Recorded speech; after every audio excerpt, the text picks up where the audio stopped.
English assignment. How to make infused water. Today I want to make apple cinnamon infused water. First, place 2 thinly sliced apple and cinnamon stick in the glass or pitcher.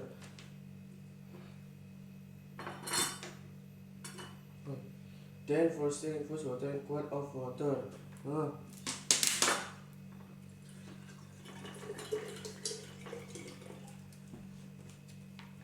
Reduce the gray to 4 hours to allow the ingredient to infuse.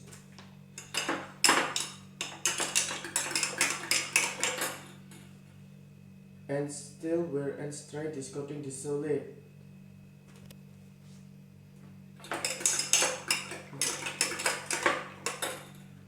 For serving out the trash apple and cinnamon stick to garnish. Now we can drink this infused water. Thank you very much.